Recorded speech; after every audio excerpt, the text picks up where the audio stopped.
أعوذ بالله من الشيطان الرجيم. بسم الله الرحمن الرحيم.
لقد حق القول على أكثرهم فهم لا يؤمنون إنا جعلنا في أعناقهم أغلالا فهي الأذقان فهم مقمحون وجعلنا من بين أيديهم سدا ومن خلفهم سدا فأغشيناهم فهم لا يبصرون وسواء عليهم أنذرتهم أم لم تنذرهم لا يؤمنون إنما تنذر من اتبع ذكر خشي الرحمن بالغيب فبشره بمغفرة وأجر كريم إنا نحن الموتى نكتب ما قدم وسنه كل شيء سيناه في إمام مبين واضرب لهم أساس قبل قد جاء المرسلون إذ أرسلنا إليهم اثنين فكذبوا بثالث فقالوا إنا إليكم مرسلون قالوا ما أنتم إلا بشر مثلنا وما أنزل الرحمن إن أنتم لا تكذبون قالوا ربنا يعلم إنا إليكم لمرسلون وما لنا إلا البلاغ المبين قالوا إنا تطيرنا بكم لئن لم تنهوا عنكم لمسنكم منا عذاب أليم قالوا طائركم معكم إن ذكرتم بل أنتم قوم مسرفون وجاء من أسفل رسل خلقكم اتبعوا المرسلين اتبعوا من أسلكم فجواه مهتدى وما لي العبد الذي فطرني وإليه ترجعون أتخذ من دونه آلهة الرحمن بضر يأتوني عني شفع شيء ولا ينقذون إني إذا لفي ضلال مبين إني آمنت بربكم فاسمعون قيل ادخل الجنة قال قوم يعلمون بما غفر ربي وجعلني من المكرمين وما أنزل على قومه من بعده من جند من السماء وما كنا منزلين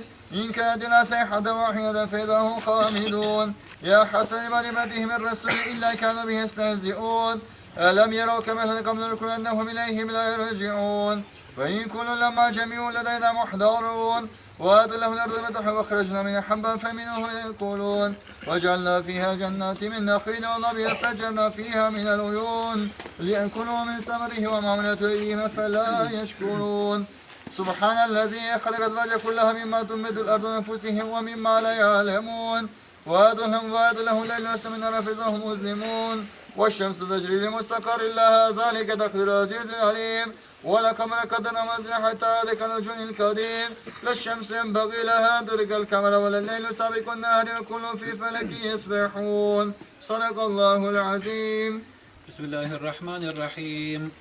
وآتوا لهم حمل ذريتهم في الفلك مشحون وخلقنا لهم مثل يركبون وإن نشأ نورهم فلا سلم ينكظون إلا رحمة منا وأتى إلى حين وإذا كلمتكم ما بين أيديكم وما خلفكم لعلكم ترحمون وما تأتيهم من آيات ربهم عنهم موردين وإذا قيل أنفقوا ما رزقكم الله قال الذين كفروا الذين آمنوا نطعم ما شاء الله نطعمه إن أنتم إلا في ضلال مبين ويقولون متى هذا الوعد إن كنتم صادقين ما ينظرون إلا صيحة واحدة تأخذهم ويحسمون فلا يستطيعون توصية ولا إلى أهلهم يرجعون ونفخ بالسور فإذا هم من الأجداث العرب ينسلون قالوا يا ويلنا بث مركزنا هذا ما وعد الرحمن وصدق المرسلون إن كانت إلا صيحة واحدة فإذا هم جميع الذين محضرون فاليوم لا تضرون السجن وتجزون إلا ما كنتم تعملون. إن أصحاب الجنة اليوم في شغل فاكهون وأزواج في ظلال الأرائك متكئون لهم فيها فاكهة ولهم يدعون سلام قولا من رب رحيم. امتازوا اليوم أيها المجرمون. ألم أعهد إليكم يا بني آدم لا تعبدوا الشيطان إنه لكم عدو مبين وأن اعبدوني هذا صراط مستقيم. ولقد أضل منكم جبلا كثيرا فلم تكونوا تاكلون. هذه جهنم التي كنتم توعدون اصلوها اليوم بما كنتم تكفرون. اليوم نختم على أفواههم وتكلمنا أيديهم وتشهد أرجلهم بما كانوا يكسبون. ولو نشاء لطمسنا على أعينهم فاستبقوا الصراط فما يبصرون. ولو نشاء لمسخنا على مكانتهم فما استطاعوا مضي ولا يرجعون. ومن نعمره ننكسه في الخلق فلا يأكلون. وما علمنا الشعر وما ينبغي له إن هو إلا ذكر وقرآن مبين لينذر من كان حيا ويحق القول على الكافرين. أولم يروا أنا خلقنا لهم من عملية أيدينا أنعاما فهم لها مالكون وذللناها لهم فمنها ركبوا ومنها يأكلون ولهم فيها منافع وشارب فلا يشكرون. واتخذوا من دون الله آلهة لعلهم ينصرون لا يستطيعون نصرهم وهم جند محضرون. فلا يحزنك قولا على ما يسرون وما يعلنون. أولم يروا أنا خلقنا من نطفة فإذا هو خصيم مبين وضرب لنا مثلا مسيح خلقه قال من يحيي العظام وهي رميم قل يحيي الذي أنشأها أول مرة وهو بكل خلق عظيم. الذي جعل لكم شيئا نحضرنا فإذا أنتم منه توقدون. وليس الذي خلق السماوات والأرض بقادر على يخلق مثلهم بلى وهو الخلاق العليم. إنما أمره إذا أراد شيئا أن يقول له كن فيكون. سبحان الذي بيده ملكوت كل شيء وإليه ترجعون. صدق الله العظيم. أعوذ بالله من الشيطان الرجيم. بسم الله الرحمن الرحيم. قل هو الله أحد الله الصمد لم يلد ولم يولد ولم يكن له كفوا أحد. بسم الله الرحمن الرحيم. قل هو الله أحد الله الصمد لم يلد ولم يولد ولم يكن له كفوا أحد. بسم الله الرحمن الرحيم. قل هو الله أحد الله الصمد لم يلد ولم يولد ولم يكن له كفوا أحد. صدق الله العظيم. سبحان ربك رب العزة عما يصفون وسلام على المرسلين والحمد لله رب العالمين. آمين. أعوذ بالله من الشيطان الرجيم. بسم الله الرحمن الرحيم. الحمد لله رب العالمين والعاقبة المتقين ولا عدوان إلا على الظالمين والصلاة والسلام على رسولنا محمد وآله وصحبه أجمعين. اللهم ربنا تقبل منا إنك أنت السميع العليم وتب علينا يا مولانا إنك أنت التواب الرحيم. واهدنا فينا الحق ولا طريق مستقيم ببركة يعصم بين وبحرمة ما أرسلته رحمة العالمين. وعفونا يا كريم وعفونا يا رحيم واغفر لنا ذنوبنا فضلك وجودك وكرمك يا أكرم الأكرمين ويا أرحم الراحمين. اللهم بلغ وصلة ما قرأناه ونور ما طلب بدل هدية واصلة للرسل وحولنا صلى الله تعالى عليه وسلم والأرواح عليه وأولاده وأزواجه وأصحابه وجمع ذريته رضوان الله عليه وعليه أجمعين والأرواح من المؤمنين والمؤمنات والمسلمين والمسلمات الأحياء منهم والأموات برحمتك يا أرحم الراحمين. وسلام على المرسلين والحمد لله رب العالمين. الفاتحة.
Thank